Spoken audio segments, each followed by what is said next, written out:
Hello students, you're welcome to Nunia Sir's English classes. Today we'll study first chapter of grade 7 and the title of the chapter is Three Questions. It's written by a very great and renowned Russian author, that is Leo Tolstoy. So before we start with the chapter, let's have a look at the study points of the chapter.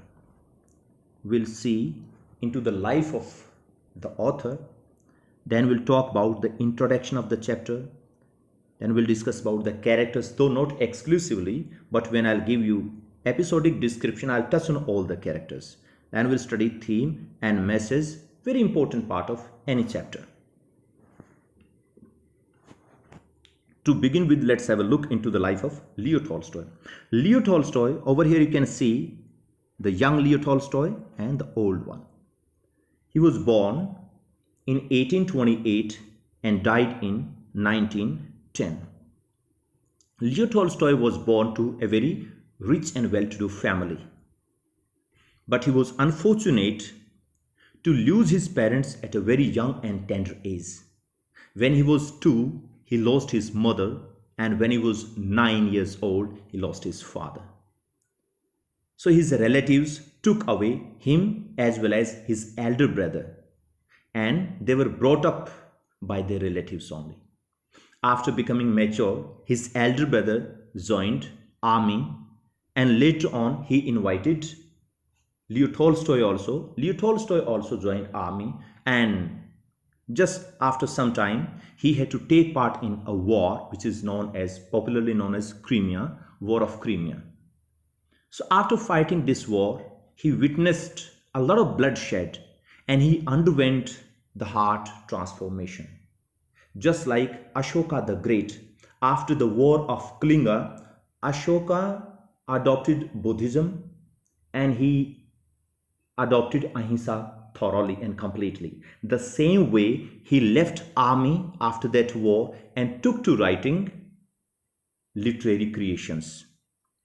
Later on, he became a very renowned novelist, short story writer, playwright and essayist. And as we know that he's from Russia, his nationality is Russian. So this was a brief introduction about the author.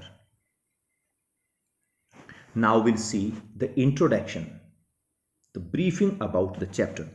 This chapter is about a king who thought that if he could get answers to his 3 questions, he would become the most successful and powerful king of his time. So he sends his messengers across his country and makes an announcement that whosoever will answer his questions will be given very huge and big and precious prizes. So after hearing the announcement, the people came from every corner of his country.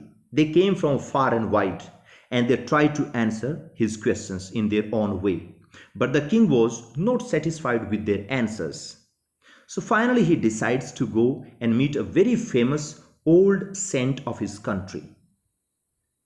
And after meeting that old man, he returns from that hermit, the old man, old saintly person used to live in jungle. He went over there, he remained with him, and finally getting his answers, he returned to his palace very happily. So now we'll see the episodic description of the chapter. 3 questions of the king. What are those 3 questions? The very first question is right time, means what is the right time? The king says that if I get answers to all these 3 questions, I'll become the most powerful and successful king of my time. So he wants to know what is the right time for him, whom to listen to. The people who are most important for him to advise him, to guide him, as well as he can listen to them. So who are they? And third question is the important thing to do. What he should do in his lifetime so that he can become powerful as well as successful. So three questions are: what is right time, what are the right people for him, and what is the right thing to do for him, or what is the right thing for him to do. King's dismay. Next is king's dismay. Dismay means unhappiness. The king invited people, the people came, but he did not get satisfied. He was not satisfied. Let's see how. What did he do to get the answers? He sent his messengers across the country to make the proclamation, to make an official announcement about those three questions. Then he declared heavy prizes for the right answers. After listening to that announcement, many wise people across the country and from far and wide, they started reaching to the palace of the king to answer his questions. But the sad part of the story is all the people answered differently, and king got confused because which answer was to be adopted as the correct and the right one, which should be followed and which should be terminated, or you can say the discarded. So he couldn't get the right answer. Simply speaking, he couldn't get the desired answers from those wise people. So none of the people who came from different parts of the country were rewarded or awarded. They went back empty-handed. Now, what type of the questions, what type of the answers they gave? Let's have a look at their answers. So to the first question, answers to his first question, the people got divided into four groups. So first category of the people, they said that king should prepare a timetable and follow it strictly. This is how he could use his time very fruitfully and appropriately.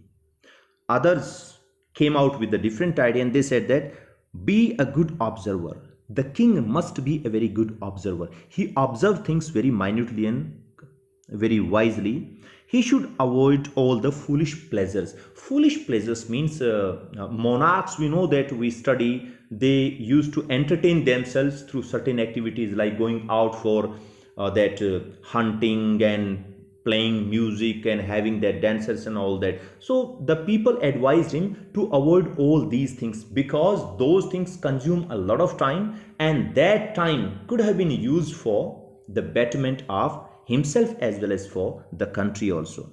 So they said that he should avoid all the foolish pleasures and do something which is necessary for the growth of the country. Then third group of the people said that the king should have a council of the wise people and follow their advice. And the last group said that king should rely on magicians, and only magicians can peep into future. The reason being, we have to make plan about future, and when things come to us, we are unprepared. So they said that if the king was capable to look into future, and because normal and ordinary human beings can't look into future, only magicians have that power. So he must have some good magicians who can see into the future, like the course of the activities which the king has to just follow in future. So they will let the king in advance. He can prepare himself and do the activities in a very most proficient and efficient way. Thus he can become a very powerful and successful person. So the people answered this question in a very different way, which could not satisfy the king. Next is answers to his second question. And his second question was, who is more important for him? Means the people who are more important for him, whom he should listen to. This was the question. So some of the people said that his counselors were the most important, his ministers, the people in his council, they were more important, and rather we can say the most important people for him to listen to. Then some people said that priests were most important for him to listen to. They are the religious people, and they said that only priests could guide him in the right way. Others said that doctors were the most important person for the king to listen to, and remaining people said that soldiers were the most important. Here also, the people couldn't satisfy the king by giving just one answer to the question. And then people answered the third question also. And third question was, what is more important for him? Which task, by the way, which activity? And some of the people said that he should focus on the scientific activities because science is the base to all types of the development. He really wants to become powerful and successful, so he must focus on the scientific activities. Rest of the people said that because king's main purpose is to safeguard the country, so he must spend more and more time on fighting practices and fighting. So fighting is more important, rather the most important activity for a king.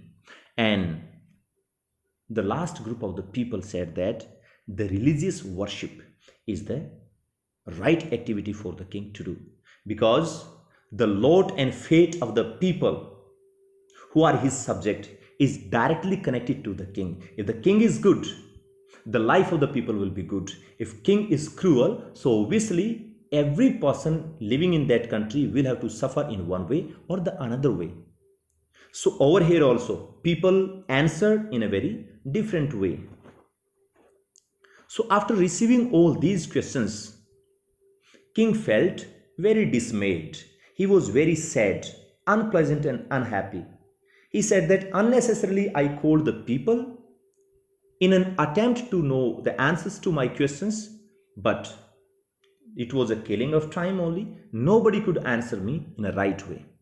So this sense of loss of time and efforts made him sad and unhappy and made him dismayed. Now he knew a great person of his country who was an hermit, a saintly person, a sage who used to live in jungle. Finally, he decided to go and meet that hermit.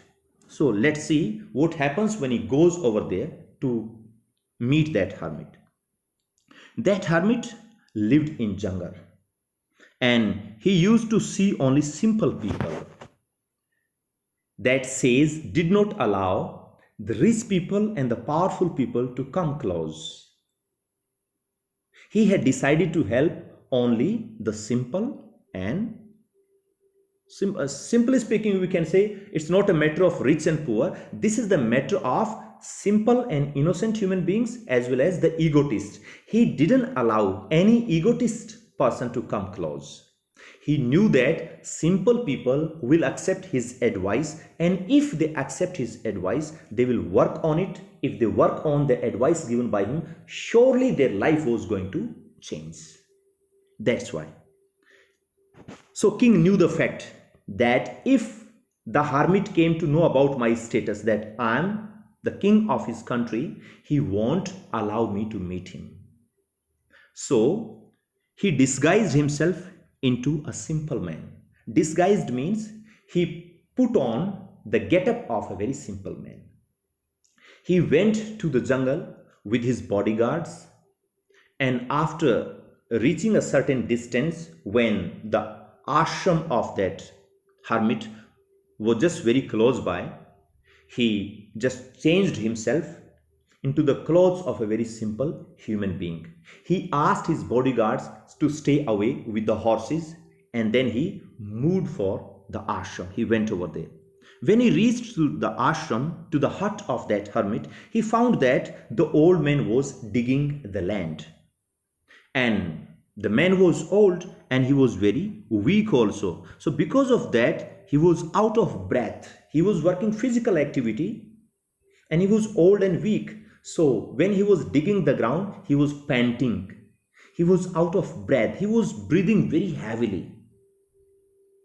So the king saw that sight. He went closer and he requested the old man to allow him to help him. He took away the spade from the hand of the hermit and then he started working for him. But before that, before offering his assistance to the hermit, He repeated his three questions, but to his surprise, the hermit continued doing his job. He did not answer to the questions of the king. Then king offered his help and the old man allowed him to work for him. So king took the spade and he started digging the land. Intermittently means in between. When he was digging the land, in between he kept asking answers to his questions, but the hermit did not speak even a single word. He didn't answer any of his questions. So in this process, king waited to receive answers and thus he worked throughout the day. Now it was evening. He had spent his whole day in the company of the old man in the hope to receive answers to the three questions. So now it was evening time and till that time the king hadn't received any answer from the hermit. Then suddenly the hermit, the old man and the king, they saw that a wounded man reached to their spot.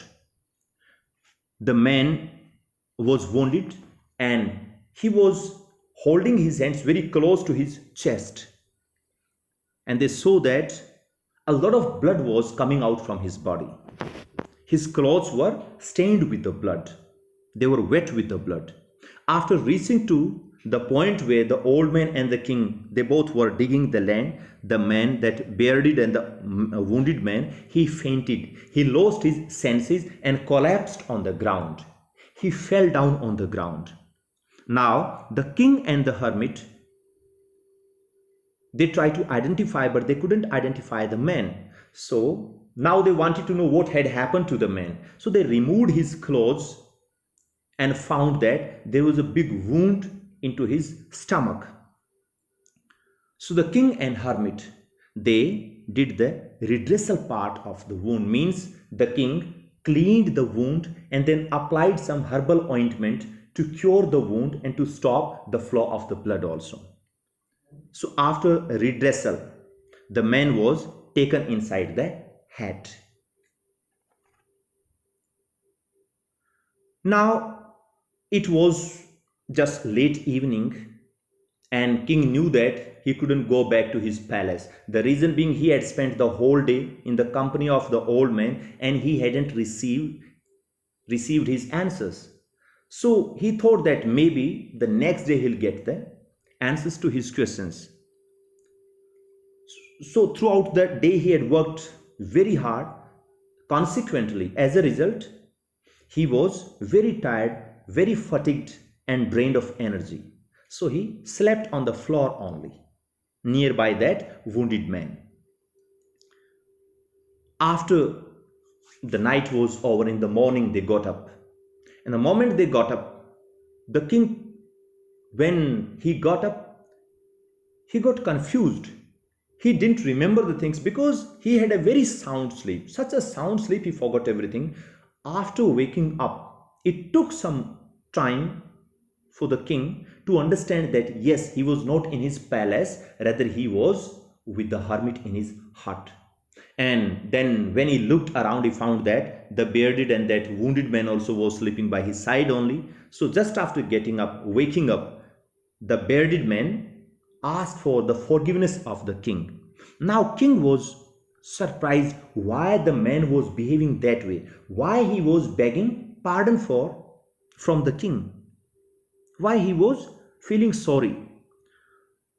So when asking this, the bearded man, the wounded man replied. He revealed his identity to the king. He said that, "O king, I am your enemy." Now the king was surprised. Enemy? His enemy? Why enemy? Then he narrated the whole story. He said that, "I am brother of a man who has been imprisoned, put into jail by you, and you have taken away all his estates and property. I wanted to take revenge on you, and when I came to know that you are coming to see the hermit, I made up a plan to attack you on the way and kill you. But you were lucky. You reached to the hut, leaving your bodyguards behind, and your bodyguards identified me and they attacked me. When there was a fight between me, my people, and your bodyguards wounded me. This wound is given by your bodyguards, but you saved my life by cleaning my wound, by applying the ointment, giving me medicine, and serving me this way. You have saved my life. So I want to become your attendant. I want to serve you throughout my life. When the king came to know about this story, he became very happy. The happy in the sense because he had converted one enemy into his friend. Now the king promised to the man that he would release his brother and give back all the estates and properties. This way he befriended with his enemy. He was very happy with that incident. And at the same time, he promised to appoint one doctor who would look after the health of that wounded man till he gets healed and cured. And then he promised to give all the estate and properties. This way he befriended with his enemy. Now he wanted to go back to his palace, but still he hadn't received any answer from Hermit's side. So once again he went to the hermit and beseeched, begged and requested, please answer my questions. The hermit looked at the king and said that I have already given answers to your questions. Now it was time for the king to feel surprised. He said that how come that you give answers to my questions? You haven't said even a single word. He said that try to understand. I did not speak yes. I didn't say anything. I do admit. But yes, through situation, I have answered your questions. Now he tried to correlate the situation. He said that, see, when you came to me, that was the most important time. You want to know which time is the most important for you. So the time you came to me and spent with me was the most important time. The reason being, if you had been away from me in the jungle, your enemy could have attacked you. Either you could have killed your enemy, or if chance the things went down you can say just opposite. So your enemy could have killed you also. So chances were you would have lost your life. So the time you spent with me was the most important time for you. Your second question is the people who are most important for you. So you were in my company. That in that sense, I was the most important person for you. Your third question is which activity is most important for you. So when you were in my company, you helped me in digging this land. So whatever you do to help the person you are with is the best activity for you. Now the king got each and everything clearly. He was very happy to receive answers to his questions. So students, the answers to those three questions the hermit gave to the king are, the first question is what is most important time? The present is the most important time. Because present allows us to do something. We can't do anything in past, nor can we do something in future. Present is the only time we can do something. So present is the most important time. Second thing is, who is the most important person for we? So anybody we are in company of, we are with, that person is the most important person for us. If we are at home, then our family members are most important for us. When we are in school, then our classmates and our teachers are most important people for us. If we are in office, then our colleagues are the most important people for us. So anybody we are with that time is the most important person for us. And the third question is what is the most important activity? So whatever we do to help to the person we are with is the most important activity. If a person needs food and we give food, so giving food is the most important activity. If somebody is barefoot, he needs shoes or chappals, and we provide that shoes and chappals to that person. So activity of donating shoes and chappal is the most important activity. Somebody is sick and we give medicine to the person. So giving medicine to the person is the most important activity. So in this way, the hermit beautifully answered all the three questions desired and demanded by the king. Now we'll see the theme of this chapter. So three questions, this chapter, it revolves around, the whole story revolves around wisdom, knowledge, awareness, kindness, forgiveness, and acceptance. So all these things are the central ideas of this story. The whole story revolves around these ideas only. Now the message we receive from this chapter is, so Leo Tolstoy suggests that everybody who has a question on how they should live their lives, so everybody has the answer within them only, just like the king. There is no need to look for counsel, means advice from others. When it comes to doing the right thing, the answer will come from within only. So Leo Tolstoy focuses on the one point: always listen to your inner voice. Whenever you want to do something, first listen to your inner voice. Your soul, your inner voice will always guide you in the right direction. Listen to it and then act accordingly, and you will feel difference in life. You will start doing the things in a very right way. By and by, the more and more you try to listen to the inner voice, the more and more you become expert of listening to it and then doing things in the very right way. So this was our lesson, students. That's all for today. We'll see you with the next chapter very soon. Till then, take care. Bye-bye.